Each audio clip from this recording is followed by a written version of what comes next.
কলকাতা পুলিশের sub inspector পদে চাকরির প্রলোভন দেখিয়ে প্রায় 9,36,000 টাকা প্রতারণার অভিযোগ উঠল সরসোনায়। ইতিমধ্যে সরসোনা থানায় এফআইআর দায়ের করেছেন ভুক্তভোগী পরিবার। জানা গেছে, সরসোনার এক গৃহবধূ গাড়ি চালানো শিখতে গিয়ে এক মোটর ট্রেনিং স্কুলের প্রশিক্ষক বিশ্বনাথ সাহার সঙ্গে পরিচিত হন। কথোপকথনের এক পর্যায়ে দাবি করেন যে তিনি একাধিক ব্যক্তিকে সরকারি চাকরি পাইয়ে দিয়েছেন। তখন গৃহবধূ তার বেকার ছেলের জন্য চাকরির আবেদন জানান। অভিযোগের পর ওই প্রশিক্ষক গৃহবধূকে নিউ আলিপুরের SN রায় রোডে নিয়ে যান এবং সেখানে সৌমেন সাহা রায় নামে এক ব্যক্তির সঙ্গে পরিচয় করিয়ে দেন। প্রথমে কলকাতা পুলিশের কনস্টেবল পদে চাকরি দেওয়ার আশ্বাস দিয়ে নগদ ও অনলাইনের মাধ্যমে প্রায় 6 লক্ষ টাকা নেওয়া হয়। পরবর্তীতে অভিযুক্ত জানান, কনস্টেবলের বেতন কম হওয়ায় সাব ইন্সপেক্টর পদে চাকরি পাইয়ে দেওয়া সম্ভব, তবে তার জন্য আরো 3 লক্ষ টাকা লাগবে। পরিবারের দাবি, সেই টাকা নগদে দেওয়া হয়। ছেলের চাকরির আশায় গৃহবধূ নিজের জমি ও শ্বশুরবাড়ির সম্পত্তি বিক্রি করে এই অর্থ জোগাড় করেন। এছাড়াও পরীক্ষার প্রশ্নপত্র দেওয়ার নাম করে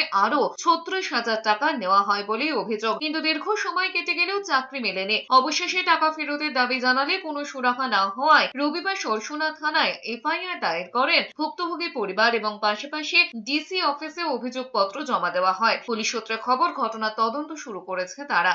আমি যখনই বলতাম পুলিশের চাকরিটা কবে হবে, এই এসআই পদের যে চাকরিটা করে দিয়েছেন, বলছেন ধৈর্য ধরুন, এটা ভেতর থেকে তো করা হচ্ছে, কেউ যদি জানতে পারে তখন একটা বড় রকম কেস দিয়ে দেবে। বললাম যে আমার টাকাটা এবার রিটার্ন করুন, আমার আর চাকরি লাগবে না, পুলিশের চাকরি। আমাকে একটা চেক দিলেন, জানুয়ারি মাসের 19 তারিখের চেক দিলেন।